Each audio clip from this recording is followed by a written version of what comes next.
we have with us Matt Barney, who's joining us from San Francisco or just Bay Area? Vacaville, next to Napa, Bay Area. Okay, so even better. You're in the wine end of Silicon Valley. Right, Like it. right. So Matt is a PhD, a coach, an author, and a speaker. He has held senior leadership roles for over 20 years at many multinationals such as AT&T, Motorola, and most recently he's been at Infosys in India and has actually lived in India, which is quite exciting. He promised me he will not be sharing too much of his Indian humor because of an international audience and it might not go over with everybody, but he knows the Indian culture. So hello to everyone from India, from Matt. Most relevant to our conversation today is Matt's current role as the founder and CEO of LeaderAmp, a high-touch, high-tech platform for expert and artificially intelligent coaching. So Matt, feel free to jump in with any additional details on your background as we go on, but I kind of want to just jump right into that last bit, your expertise in artificial intelligence. You know, coaching is such a fundamentally people-focused profession. Why AI? Yeah, it's a terrific question. I'm an organizational psychologist, so I come at this as somebody who really cares about developing people. Most of my career has been spent developing people in classical ways, both teaching and coaching, all the ways this audience would do it. But I also had a twist with technology. And fundamentally, my reason for going down the AI path was because I just couldn't get regular coaching done in the way I really wanted to. So with very senior leaders at Infosys, for example, around the world, many of them would sincerely commit to practicing certain things. So, myself or my team would initiate a relationship just like coaches would. And the client was sincere. We'd do some baseline assessments. They'd commit to practicing. And the next time we met with them, so many times, clients would forget to do anything at all. They got busy, their kid got sick, something happened. And it was just a complete waste. And all the ways we tried to kind of nudge them through email or SMS or calling them were just inelegant. So that was one of the reasons why I was looking for some better way to help clients stay on track with their own goals and also to support them in between sessions when you can't be with them. But another big one, both at Infosys and the other large companies I've been at, I could only afford to do coaching for very, very senior people. At Infosys, we only looked after the top 2,500, and I could show the founders of Infosys that 86% of the leaders would get better every 12 to 18 months. But they'd be like, wonderful, what do we do for the 75,000 middle managers? And I never had a good answer because I could barely scale coaching for very, very senior people. And then, they hired 50,000 people a year at the junior levels. They wanted to know how they coach them too. And I never had a good answer. So the reason for AI is not to replace the human, but to augment and do things we coaches can't do without the technology, to extend our relationship into people's daily lives through their smartphones. And the AI in the current state and the foreseeable future is not as good as the real coach. The real coach, we feel committed to each other in our relationships, not to machines or not to software. But the right kind of AI allows people reminders to practice, suggestions for how they can get better, a safe place to practice certain things. And then the coach can then see all of this and plan, either intervene when they're not together or plan the next one-on-one that they do together. So I'm from the camp of extending coaching to vastly more people. And put this in perspective. The entire International Coach Federation only has about 33,000 members globally. And there are literally hundreds of millions of people who will never, ever get coaching. They can't afford us. And yet, when I was living in India, I'd go home every day and Infosys, I got to do some amazing things, but what do you do? 1.3 billion great Indians or 1.5 billion great Chinese or all over Africa. How do you scale our wonderful personalized approach? You just can't. There aren't enough of us coaches. And even when there are wonderful coaches and clients that can afford us, we can't always help them to the full degree that we'd like to. So that's my argument of why AI. Okay. So we'll go into actually specifics on how you see AI playing out in coaching, but I actually want to run a little poll with our audience. So everyone on your screen, you should be seeing some options. Please vote in this poll. The question I have is, how do you feel about the role of artificial intelligence in coaching? Please select as many of the answers that apply to you. But I must tell you, when I first heard about this topic, it was quite polarizing to me, and I'm hoping that it's going to be polarizing to our audience so that we can get some interesting debate going. Already we have one comment in our chat, another solution, create a coaching culture. So as the poll is going, I'll leave it on for a couple minutes. Matt, can you maybe talk about the specific applications of artificial intelligence to coaching? I believe you mentioned that your company specifically plays in 4 areas where AI can apply, but if you could cover those in addition to any other ones you've heard of. Sure, and I'll group those 4 into 2 big categories. The first one is client-facing. Basically trying to emulate what a coach could do. It won't be as good as the real coach, right? It won't have the rich context and the perspective and the empathy that we humans can give each other, but it can help nudge people. It can suggest concrete behaviors that they can practice, even if the coach isn't around, and then the coach can see all of this. So the first kind of client-facing AI is a rule-based system which is calibrated just like an assessment instrument. So in other words, we don't want this kind of coaching to be too hard or too easy, but just right in each person's Goldilocks zone. So we don't have a non-swimmer asked to jump into the deep end of the pool or an Olympian to blow bubbles in the children's pool. It's appropriately challenging.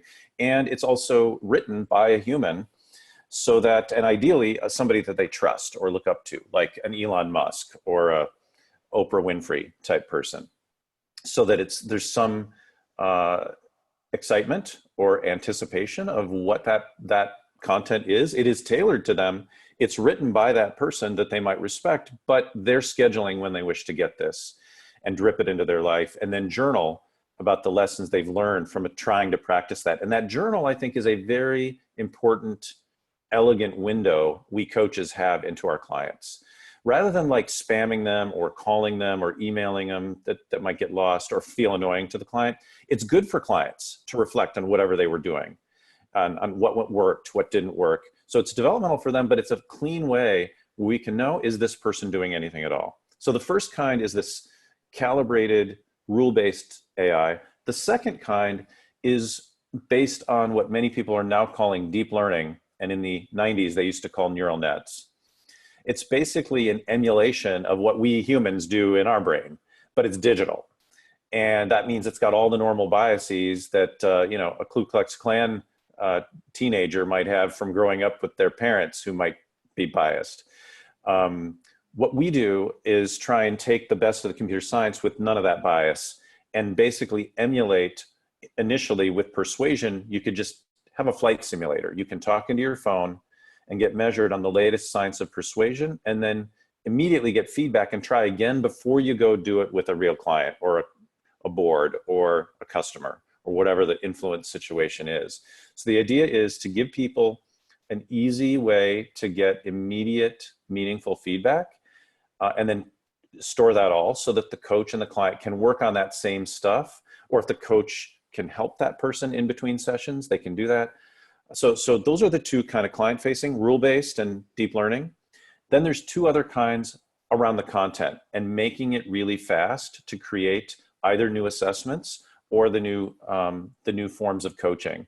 And that's really for more technical, geeky experts, but it replaces what I used to do manually just on the assessment side and emphasis. We had blocked about 40 computers in an entire lab with 4 PhDs, and it took us at least a week just to crunch the numbers. We can do that in a fraction of a second now with no PhDs. So someone's actually asking, is AI interactive? So just to summarize, the AI is, the artificial intelligence is kind of the thing that does the thinking in the back, but what your company does and what any company would need is an application, an interface where a client would then interact with, a robot, an artificial intelligence, instead of a human on the back end. Maybe can you just go through a particular example of how an interaction with someone who's being coached would work when Sure. working with AI? Yeah. So, and let me just remind you, I come at this as an extension. The AI is an extension of a relationship, ideally, not a replacement for it. So initially, you have the same kind of coaching initiation that you would in any coaching engagement. And we add to that what we call a behavioral commitment, or like a behavioral contract, where we're clear, this is a private relationship, but your company might want to reserve the right to know if you're doing well so they can praise you. Or did the intervention work at the end? So the measurement, but none of the private journaling would be available to them. And similarly, we've flipped the paradigm around 360s. So we think it's really important not to spam people to get good information. Instead, we think it's important inside of our app that people, after talking to stakeholders, saying, Magda, you're somebody I really trust.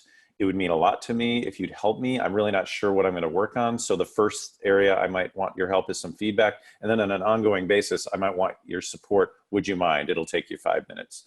And if you think I'm sincere and you don't mind, you'll expect me then if I'm the one sending you the invitation through the app, so that person's accountable for it. The first kind of AI is just scheduling whatever goal they have around either a self-assessed or 360 assessment, scheduling which days they want to practice so that they get a push notification on their mobile device. So if it's something like charisma, it might be to work on telling a story, or using 3-part lists, or modulating your voice, or working on your eye contact. So depending, and it's different, it's really easy things if you're low, and really hard things if you're pretty good. So the first kind is not interactive by design. It's designed to just remind you to practice throughout your day. That's the rule-based system I described. The interactive kind is this deep learning type, where it's like a flight simulator. It's not going to have the rich context where, sometimes in a real coaching situation, you need to provide emotional support, or you need to change, or maybe the client has a crisis that's not really related to the overall engagement, but you kind of need to intervene. Like, the machine can't know all that, and no AI is good enough to flex. But what it's good at, yet, I concede your point. But what it's really good at, once you get it to a certain level, is being available right in the moment when you want some help, where you could just never do this with a real human. And then keeping so immediately, with persuasion, we have a version of this where you can type in or speak into Siri answers to questions the interactive coach is asking you, and it'll tell you how good your answer was. And you can try again and again, as many times as you wish, before doing it in real life. So that interactive one has benefit because it's more like a performance support tool, and it captures that information. And then if your real coach can then use that either in between sessions to send you a mobile push notification about something you're doing well or something you might change. More importantly, the next time you're together, video or in person, you can see where they're doing and what to do next in a much more elegant way than wondering what on earth the client did in between the last session and this session. So you covered a little bit that the privacy implications, that the client, in this case Infosys, wouldn't know the individual interactions that you have with the person you're coaching. But can you just talk about a little more about the privacy and confidentiality concerns and just implications in general of your app and apps like this? Yeah, absolutely. We feel like in any coach engagement, forget our technology for a second, there needs to be trust. There needs to be a relationship there so that it can be supportive and the client can have their goals achieved. And so we come at it from a psychological point of view, not just a legal, regulatory, or ethics point of view, around just maintaining the integrity of the relationship and extending it through the technology. So a piece of it up front in the contract, the behavioral agreement, is also signed by the coach. What the coach isn't going to be telling anyone about their private conversations or showing any of the journal entries or what stakeholders they might be leveraging as part of the process.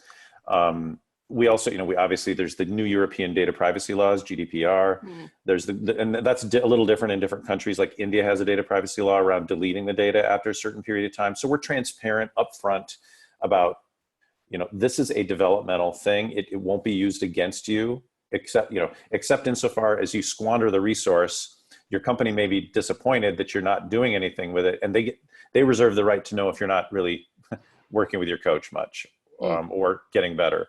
But short of that, it's not like some of the pre-hire AI you might have seen from HireVue, which I think is much more controversial because it could be very biased, and it's not in your favor to open up your kimono necessarily, whereas this is purely developmental. So I think it's a bit safer to think of AI for development than it is for performance management or selection or those kind of applications. Okay. There's actually quite a few questions coming in on the chat, but I'm going to post the poll. So I'm going to share the results with everyone right now. So personally, I'm a little surprised that the "it's scary" bit isn't higher because, full disclosure, the second that I saw the topic, my first thought was Terminator, Skynet.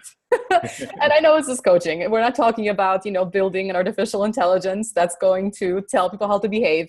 But, you mentioned that the technology isn't there yet to be that malicious, but it may be in the future. And I guess I was thinking, what's to stop an artificially intelligent being to coach people to do its bidding, and we won't even know because we're being coached. And funnily enough, someone else on the chat has said, as a technologist, I'm excited about AI. As a human or life form, I'm curious of emerging singularity predicted in 2023 and how it will impact human work-life balance. Absolutely. Let's comment on that. I absolutely share your concern wholeheartedly. I have a new chapter coming out in September in the Cambridge Handbook of Technology and Employee Behavior on exactly this topic, because very credible experts in AI that are computer science types are very worried about this. And high-profile people like Elon Musk have funded institutes like OpenAI purely to address this problem.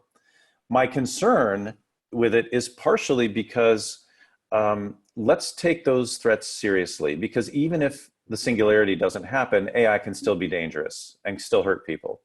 I mean, it already is. It already is. I mean, Microsoft, embarrassingly, about a year and a half ago, put their Tay chatbot up on Twitter, and in 24 hours, people turned it into a Nazi bot. And I remember that. Google had been targeting African Americans as guerrillas. This bias is real because it's emulating what our own bias normally does. So and right now there are real ethical dilemmas that Tesla faces with their autopilot. This isn't some science fiction thing, and it's not self-aware. It's not a singularity, but it's still dangerous. So it's worth talking about, even if we never got to the singularity, which I think is a real threat. So I think your concern is well placed. My solution to this is partially, most of the computer science is more like engineering than it is science. They actually do very, very little to actually understand the psychology of things like, how do we teach our children morality? Well, if we're worried about, Tesla's cars running people over for ethical reasons or unethical reasons, how do we make sure those engineering teams are working effectively to address these complicated issues? All the safety, it's called AI safety in the literature. They often poo-poo social science of the kind we use. And so in this chapter, my argument is, we know a lot about moral reasoning. We know a lot about how to develop it. There's several frameworks. There's more than 50 years of science about how to do that. We also know about teamwork. My dissertation in the 90s was on teams under extreme stress. We also know about creativity and innovation. Why wouldn't we want to apply the social science to these AI teams that are working on AI safety to increase the odds, if we have any chance, of keeping these things safe? And I think that's a huge gaping hole right now that I am concerned about with you. I think, just this week, we had a recent example why people should be worried, even before we get to a singularity. Google had a breathtakingly good demo. For any of you that haven't seen it, Google it. It's on YouTube. Sundar Pichai had two breathtaking calls where their natural language understanding and generation called to make a beauty appointment, and the other one booked a restaurant, table at a restaurant. And the human couldn't tell that it was a machine, and it wasn't just an orderly call. There were a couple of weird twists. And the AI not only sounded like a real human, but it handled it very human-like. You could see exactly where that same technology could easily be used with robocalls, to trick people on a scale that's unimaginable. So even before we get to the singularity, I worry right now about, so my work has none of the bias of those things because, I'm a geeky psychologist and I care about making sure my stuff actually is fair and accurate and does what it claims, and because it's ethical. But so what I think is required is us coach and psychology types need to partner with the computer science types who mean well, and they're making incredible progress. But it's something like World War II and the atomic bomb, right? Like it's only after the second bomb hit that Richard Feynman came to terms with it, with like what he had done and how scary that all was. And, and we still to this day have worries about nuclear disaster. So we can't afford, this is even worse than nuclear war if it gets to the singularity.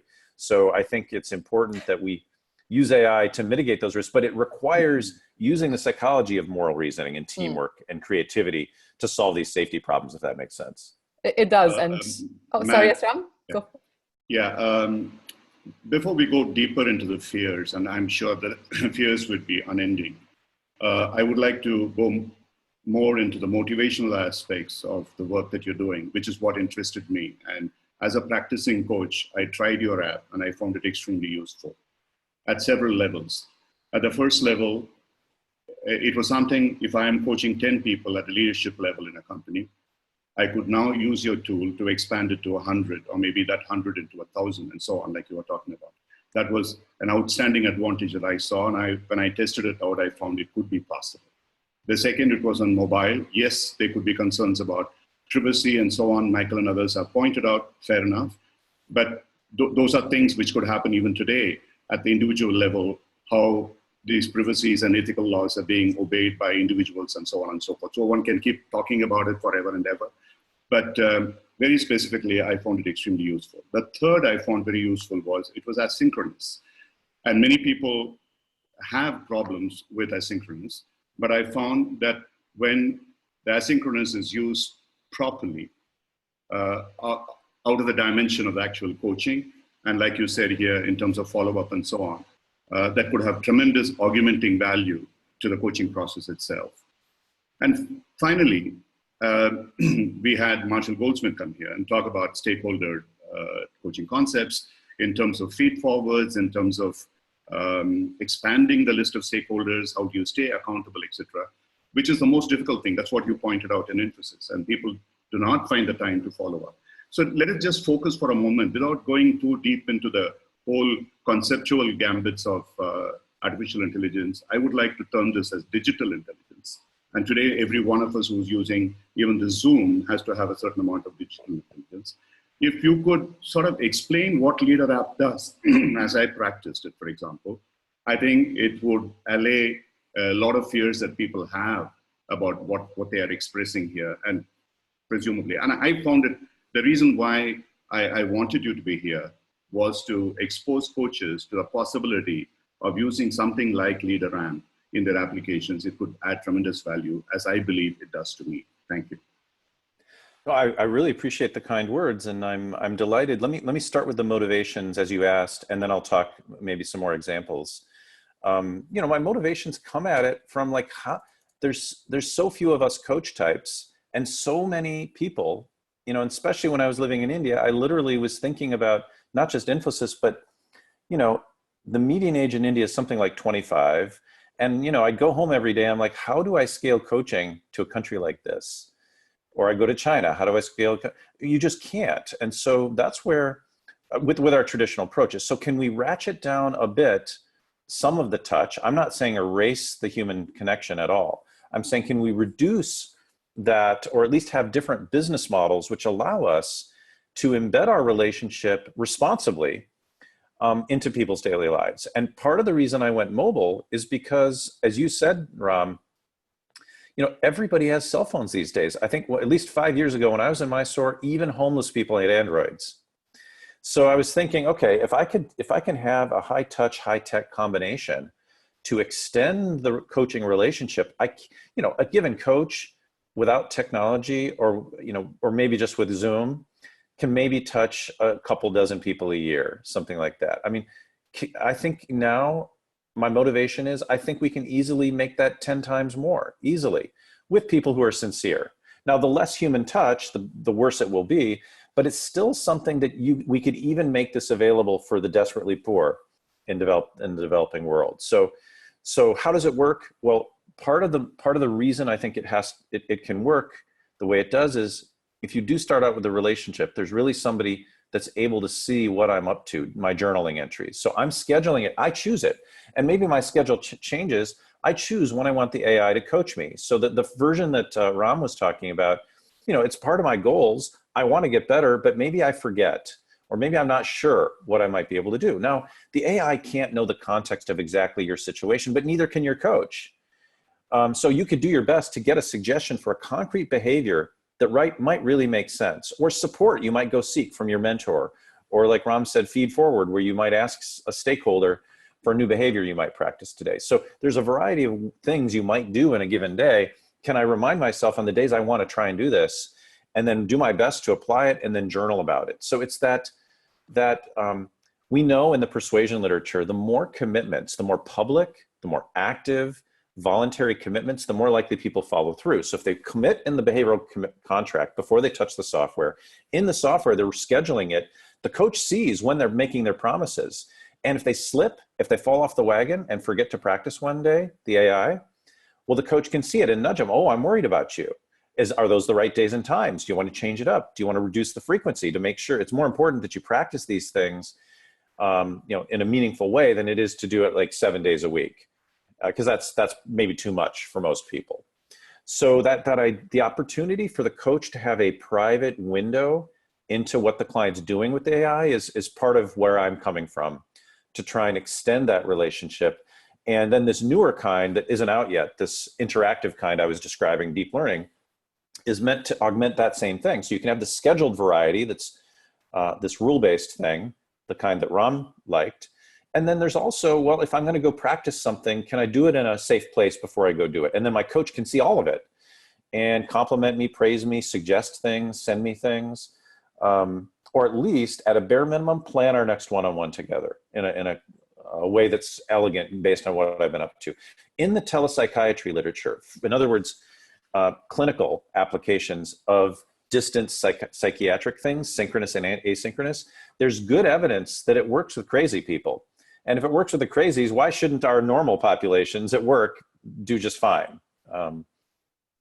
So it's scalability, but also kind of like micro coaching in the times where you can't have the one-on-one like we're having right now. Exactly right. That's exactly it.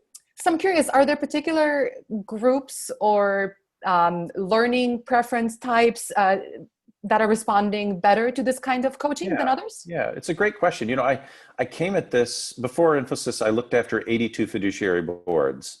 Also, I couldn't scale coaching there either, although I could afford it, But, in Northern California, 15 years ago, it was 50 grand for CEO level coach. And I could only do that for so many of my 82 boards.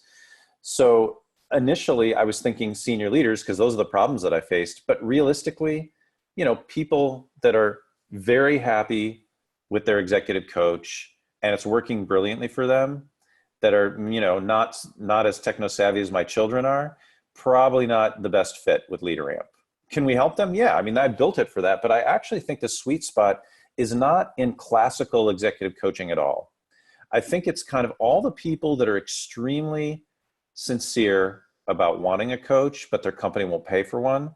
And it's really disrupting the training market. So you think of the coaching market, it's actually quite small compared to the training market. It's less than 10%. Companies will only spend, I think ATD says something like $1,800 a person per year.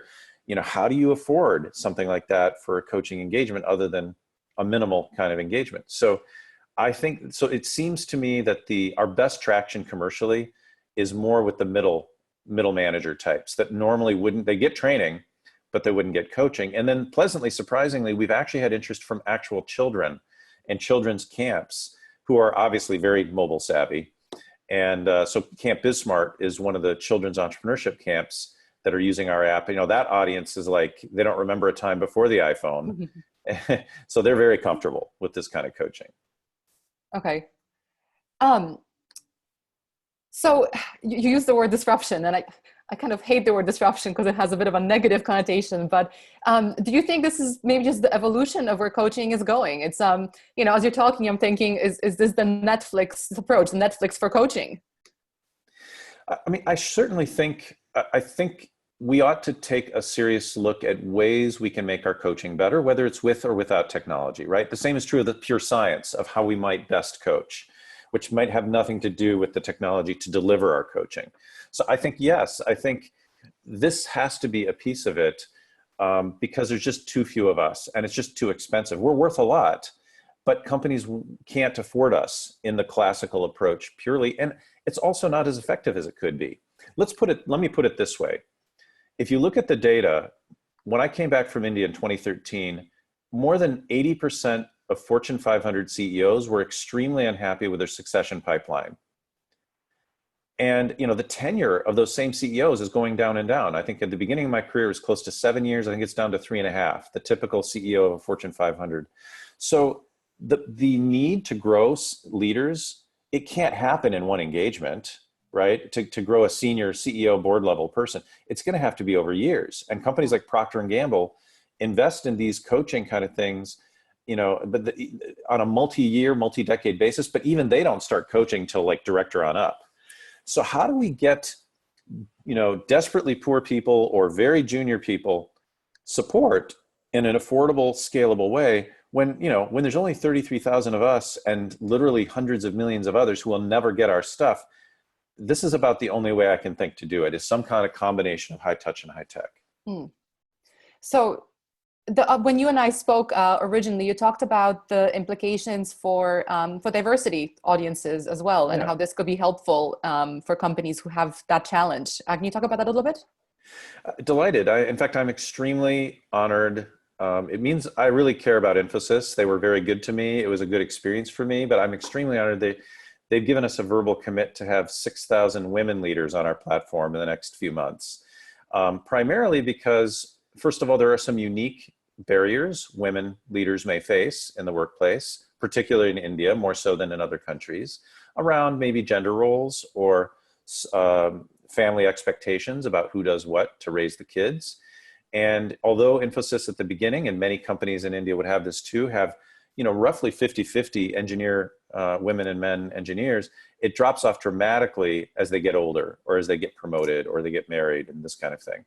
So I think this kind of coaching is an obvious solution to normal development that women and men need, but it's also, I think, especially good for underrepresented folks, not just women, but people of color or a unique situation where they need help finessing that along with their skill. And, you know, the literature is clear that, if I just stick with women for a second, and I'm not trying to restrict this comment to just women, but, you know, there are fewer things that women are allowed to do or socially acceptable to do in terms of leader behaviors than guys. And that's not fair, but how does a woman finesse that in a way that makes sense for her? And each woman, just like each man, is a little different. So how do we tailor the kind of approach we help her in terms of achieving her goals? And I think the same is true. So I grew up in a very unusual family. My siblings are all African-American, Native American, Hispanic. I'm the only non-person of color in my sibling group, and I'm the eldest. So I grew up in a very unusual situation. I'm married to an Indian. That's how I was able to be in India. You speak Polish, kind of? Not well. My Indian language skills are much better than my Polish, but I've grown up around diversity, and you know, there are many different camera angles to this that are probably best dealt with in a helping relationship one-on-one, where, you know, the group dynamics in a class, diversity training, the beginning of it in the US was a disaster. It actually made people more racist and sexist than ever before. So if we're going to help underrepresented folks of any stripe, it's just obvious that people are going to be better off with individualized help on those specialty diversity topics that each individual might have a little different for him or herself. You know, for me in India, and I was the one lone weirdo American out of a sea of Infosys people in India that were all Indian. And like, actually the Indian stuff was relatively easy for me, but what was hard for me was the Infosys culture. A lot of weird stuff. I mean, most of the people, my boss is a billionaire. He was the chairman of the company. Most of them were worth, you know, tens, if not hundreds of millions of dollars. And they wanted a coach like they wanted their Lamborghini or their Rolex, but they didn't want to drive their Lamborghini every day. They didn't want to use their coach. So it was like politically delicate for the weirdo American to finesse. It wasn't like I expected a lot of the unusual things because I'd spent a lot of time in India, being married to an Indian for 20 years, but I had a mentor that basically played, and he coached me and he mentored me, who knew how to finesse all this with the founders and with the rest of these relationships. But without that, I don't know that I would have survived. So it's I'm coming at it from that point of view. I was a tiny minority. And for some crazy, in India, I was always dusted off as the diversity guy when my wife's actually more of an expert on this topic than I, but because she was Indian in India, they think the weird American has more knowledge on it. So if that makes sense, that's kind of how I think about it. Okay. Just FYI, everyone, we still have some time. So if you want to ask your questions live, please go ahead. Matt, there's echoing concern about the privacy issues, and when things get hacked, if one coach is compromised, that's very little being spilled. Whereas when an app like this is compromised, there's big risk. Yeah, it's a fair concern. And it's the same concern you'd have with any of the other software out there, right? Where they try their best to, how many software companies have gotten hacked? So it is a legitimate concern. We're doing our best to comply with things like there's certain military grade, bank grade encryption standards we try to adopt. The Gdpr, the new global data privacy law in Europe. Australia and India have actually more stringent standards than even the Europeans. And Saudi Arabia is actually among the most difficult because it's not just about hacking. You can't even have the data outside of their country. Germany, I think, has the same thing. You must have servers in their country. And so, or the data in their country. So yes, there are ethical and legal issues, and there are technical constraints. And it's, most of the tech multinationals are doing their best to address it, but even they haven't completely solved this problem. I think a partial long-term solution to this is more decentralization, in the same way that modern coaching, the point that was just made, today without the AI, I get hacked. It's only me and my clients. It's not everybody on the platform. Well, for those of you familiar with the blockchain, it's the technology side of cryptocurrency or Bitcoin. And when everybody controls their own data with their own private key, that's much, much tougher to hack. And I think these decentralized data structures are probably the long-term better approach. But it's also just doesn't scale right now. It's too bleeding edge to do everything on the blockchain in terms of storing these sensitive data. So speaking of where things will go, so someone just asked, coaching has unique qualities versus training and development. How do we approach AI in coaching and keep the unique qualities, not have it become just another training tool? Yeah. I think my solution to this, I call nano learning or embedded learning. There's a whole movement in the learning management system that usually are more training people, not us coaching people, where they're used to, kind of scaling courses and they just want to drip it into your mobile device. I think that's a mistake. I think there's a place in this world for formal classes. And then it's all about how do you get people to practice and embed it into their daily life, make it a habit so that they get their goals achieved. And almost every training person would tell you that's like where everybody fails in training, where classic Kirkpatrick, they would say only 10% of training transfers to the job. So I think the paradigm needs to change from that, coaching being something separate from training and blurring them together, where it's very client centric. So let me give you some examples. When I lived in Chicago, I ran Six Sigma globally for Motorola. And the way that was traditionally taught had 1 week of training across 4 months, where the week was classroom and 3 weeks was coaching and application. Really tough to scale also, but it worked. It drove $3 billion of improvement with something called Digital Six Sigma. Well, how do you blur the line? Like, just because everyone's in the same class doesn't mean they even need the same things. And same thing with the coaching. Like, if the coach is with you, wonderful to coach you on whatever you need. But in that situation, it's really intensive and it's a group kind of thing, and they kind of coach you as they can. It's not like an executive coaching one-on-one relationship. So I think the solution is to blur the lines between classes and coaching and but tie it all together with goals and models of human cognition, skills, and behavior. So that we're engineering people in a way that's consistent with their goals, but it's practical and it's embedded into their daily life, which is what training usually fails to do. They might have a wonderful class and you like it, but you often fail to apply it later. And that's where coaching is better. So I think that the approach, if you look at modern human resource information systems, they often will try to have a holistic integrated talent management system, but they usually don't have a great way of dripping learning into people's lives. Some of those belong in a like flipped classroom. Some of them might belong in a one-on-one classroom. Others belong in coaching. Why not? So I like to think of this as recipes, where some of it belongs in this formal stuff, some of it belongs in informal. What's the right recipe? And the answer to the recipe might be different depending on what we're coaching. Okay. It sounds like you've worked with groups and then within those groups, individual coaching. Have you worked with groups of people in the AI platform as well? Yeah, actually, our very, very first deployment of LeaderAmp was with a group coaching. It wasn't with one-on-one. And we had people, two people in India, a person in Thailand, a person in the Netherlands, a person in Colorado. And so we tried to both tap into support that they could give each other. So at that point, we're very new. I mean, we're still in beta. So we had the groups be able to have a private LinkedIn forum where they could support each other, and to encourage their support of each other, we would say whichever topic they want to propose for the next group coaching session, is only going to come from the most recent, the first come, first serve on the LinkedIn forum.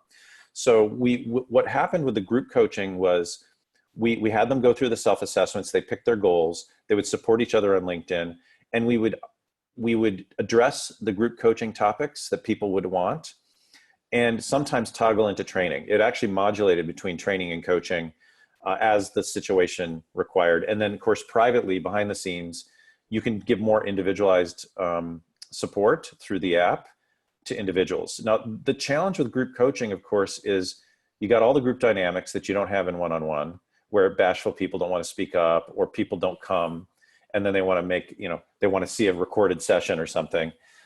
Or it's a topic that some people want, but not others. In the one-on-one, you don't have this issue. And so that's kind of why we ended up toggling between the two and had some asynchronous bulletin board type support, as well as the mobile. Now, in that very first session, we had a couple people that would kind of come to the synchronous sessions and not do much else. And others were like literally practicing 7 days a week. So obviously the ones practicing like an Olympian got incredibly better. The ones that didn't even come to the coaching, we can't perform miracles, just like in a regular coaching engagement. You can't force a client to get better if they don't want to do anything. So that's what stimulated. It annoyed me that some of the people squandered it. So we came up with what I call a time trial now, and we'll do this with Infosys. We've done it around the world with several companies. We say, look, before you invest in a valuable coach, the human, we'll let a large group of people try the AI, convince a bunch of people to help them, but they gotta show us that they're serious about practicing the AI before they win access to the coach, because we have scarce resources. So it allows a large company to say tens of thousands of people can use the AI for 3 weeks, convince people to help them. Only the ones that journal like an Olympian actually win access to the coach. So you position the coach as this prize, this very valuable thing, but you got to earn the right to it. And we have a couple of companies now who have this as a regular, once a quarter, they do a time trial so that people can like have the chance, if they failed to practice as much as their colleagues, they can try again next quarter. Okay, so I was actually going to ask you about motivating people using the app, because I know personally, just my phone is filled with so much. And as a person who's been working, in technology my entire career in some way or another, the fact that I'm kind of over it a little bit tells you something. So it's interesting how, you're motivating people with the reward of use the AI features to get to, the real coach, so to speak. We have one other one too. So there's the whole gamification area of software, and there's some social science called self-determination theory. We have a leaderboard on this too. So that's another one where I'm competing based on either my how good I am at practicing, how serious I am at keeping my word about practicing, or I told you about Camp BizSmart. We have children competing on who's the best team member. Every day at the end of their camp, they do a quick 360, computer adaptive, so it's very short. And the leaderboard updates on who's the most collaborative, who's the most helpful. Oh, cool. That's interesting. So I have a couple practical questions. A few people have requested a demo of your app, and I know that I asked that too when we first met. Just checking, that's not possible this second. Yeah, right this second, but you can reach out to me and we can Okay. give you more. All right. So I've shared the Matt's website on the chat. I'll also make sure that it's on the blog post. But Matt, just let me know later. Is there anything else I can share on how to reach you? So someone also asked if you give training on how to use this app, or on artificial intelligence for coaches. We only certify coaches on it. We're not trying to be competing with those of you that certify train coaches from scratch. We're taking existing coaches and helping them extend their relationship through the technology. And maybe if they're not familiar with 18 areas of the science, if they're not familiar with some of that, they get really strong with the science and leveraging the technology. So it's a flipped classroom kind of model where they do self-paced videos and then they do synchronous sessions like this with me. Okay. So kind of looking back at the poll from the beginning of our session, 68% people said the possibilities are exciting. And 47 agree with you that it complements what real coaches do. On the kind of business side of coaching, and many of the coaches on the call today, they're individual coaches, have their own business. They aren't part of the organization. Do you think apps like yours are a critical component of being competitive as a coach in terms of the business of running a coaching business? That's absolutely one of my goals. I mean, one of my motivations is to help people like you just described, Magda, scale their business. Think of the clients that love you the best and renew their contracts, but they could never afford you for their direct reports. Like, that's who we're trying to help. Not change. You could keep that exact same coaching model with the clients that love you, but then offer a different kind of coaching, less of your time, in a responsible way. You could even have more junior people, that you're mentoring with this high touch, high tech approach, responsibly, because the AI is good. It's not as good as you are, but it's a responsible way to help people practice, where you can reduce the time and therefore you can reduce the price points you can charge. So we can easily, 4 to 5 times more clients than you could ever do by yourself. And many coaches are doing this because they absolutely love coaching, because they like the relational component. They're a little scared maybe that the AI is going to take that away. We're not saying take it away completely. We're saying give yourself some more degrees of freedom of different options. You can keep the same options you've always had and add these new ones where you reduce your touch time, but you've got an ability to scale it like you never could without the technology. Okay, so it sounds like this could be a way to augment coaching relationships, but also to enrich them to a larger audience. It sounds super interesting. I guess my big question is, so do you think this approach and just technology that we're seeing in general, BetterUp, for example, where it's short bursts of one-on-one video coaching, do you think that the role of coach is fundamentally changing or will change in the very near future? I think it's always been changing, right? I mean, the beginning of my career, it seemed like coaching was what you did for the technically savvy exec that nobody could get along with, that you're about to fire, right? And too often, that's some companies still have this. I talked to IBM recently. They said they still have that impression of coaching, but the more enlightened ones use it as an investment, and that's a good change. So I just think this, the use of paper and pencil assessments in coaching were replaced by computer-based, which were replaced by computer adaptive. So I see this as just a normal evolution of the science and technology. And, I come at this not as a technologist really, but as a psychologist trying to get clients better and trying to disrupt training, which I think is frankly overinvested in compared to coaching. Coaching is probably a lot more effective, but most of the money goes to training that actually doesn't help many people. So that's what I'm trying to do, if that makes sense. I think Ram has a question. Following up on what Magda asked you earlier and what you answered, someone asked earlier about saying that creating a culture of coaching in an organization is probably an answer to AI. I would think of AI being an extremely powerful tool to be able to enable this coaching culture. And that is really what I was trying to do when we talked. I had exactly the kind of situations. I was working with about 10 or 20 leadership team. And they in turn wanted to propagate that culture down the organization, and they had another 200 and they would have so on. And I found this to be an excellent medium to enable those people whom I train in coaching skills, who in turn, and they probably didn't get credentialed or anything, whatever, that was not what they were interested in. But in terms of giving feedback, in terms of how to communicate, how to ask, not to tell, etc., all these are competencies of coaching. And how can they then follow up with those people downstream? And perhaps then somebody asked this question about supervision, I can act as a supervisor to be able to monitor that conversation. And I surely agree that there are issues of privacy there and so on.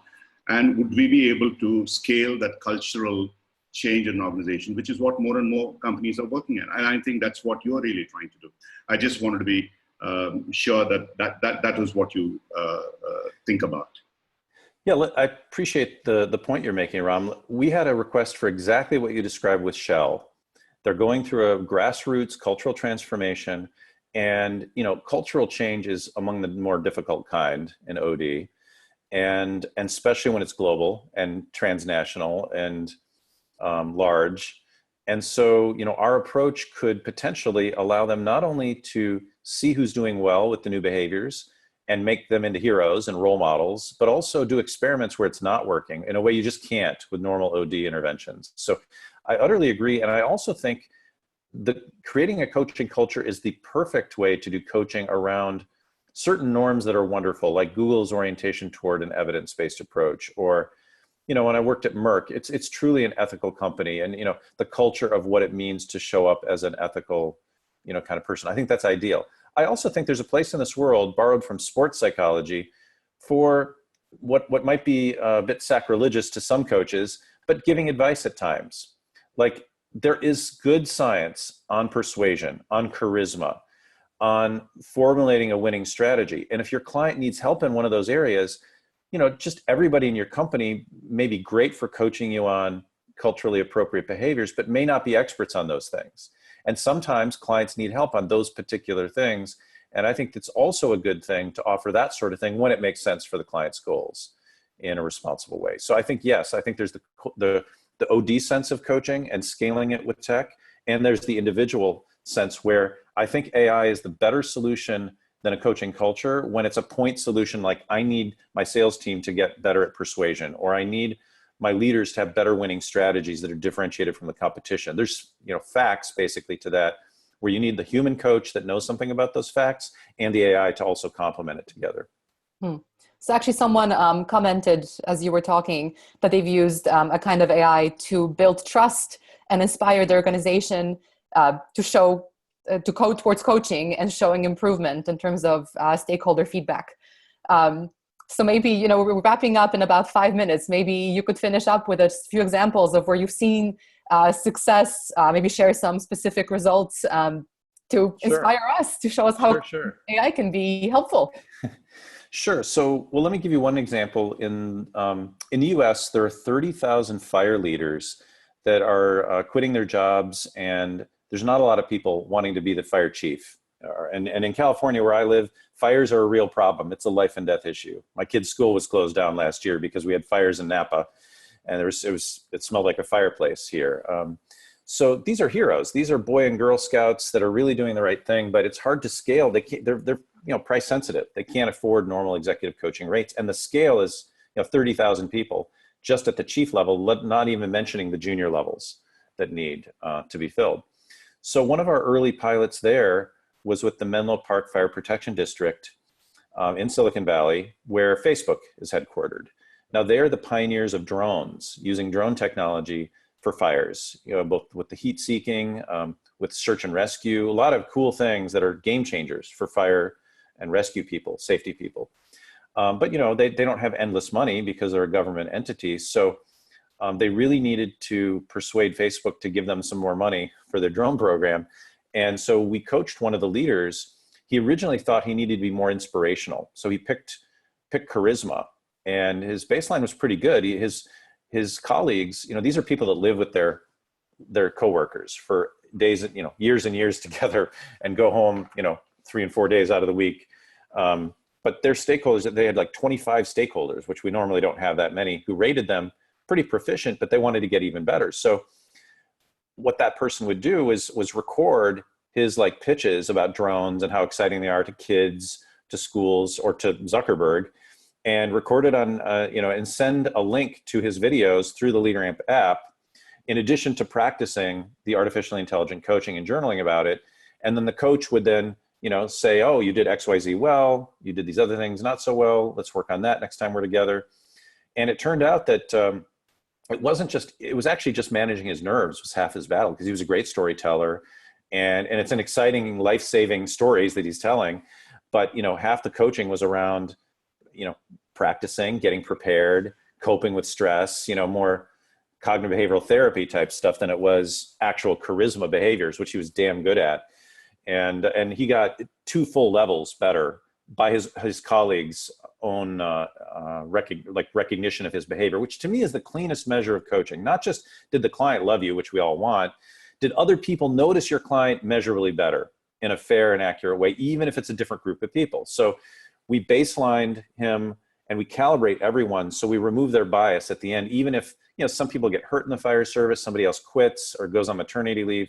How do you make sure before and after coaching are fair comparisons? So these are examples where having the person record their behaviors in between sessions and then send it to the coach could coach them on that and then plan the next session, and then him practicing more and more and getting comfortable. They did get funded by Facebook, by the way, for the drone program. So that's one example that I could give you. That's fascinating. It sounds like it's also a good way to really show the ROI of coaching, and really make it a practical, make it practical, I suppose, to whoever is paying the bills. Right. No, it's very cool. You mentioned drones, which is a whole different session that we can talk about the implications of drone usage. But look, I hope that this session was a bit polarizing. I did try to make it a bit in the beginning because I think it's a fascinating topic, and it's something, as you said, it's something that's evolving. AI isn't replacing coaches anytime soon. So anyone who had those fears, I hope that you don't have them anymore. But it sounds like it's a powerful tool to supplement and enable what coaches do, and helps them do it at scale in a meaningful way that they couldn't before. So personally, I feel encouraged and excited to follow your work and your company's work. I will definitely post links to your company on the blog post when I post the video. Anyone who has additional questions for Matt, either hold off until I post the blog post or just email me. I'm sure from the comments, there seems to be very polarizing opinions on the topic. So that's great. Thank you so much for your time this morning. And thank you everyone who attended. Any closing words from Ram or from Matt? No, it was inspiring, Matt. Absolutely fantastic. I remember the time that we talked together at Berkeley to take this forward, and I'm really glad that you are here to explain to people. Leave you to close with any other remarks that you have. No, I think the world is a better place thanks to coaching, and our clients benefit from us. My goal is, how do we get it to more people, exponentially more people? And I think technology is the only way to do that. Very cool. Thank you so much, Matt. Pleasure. Thanks for having me. Everyone, thank you so much for attending. Hopefully we'll see you tomorrow for our last 2 sessions. If not, it was great having you today and all week long. Thanks very much. Have a good weekend. Bye. Bye-bye.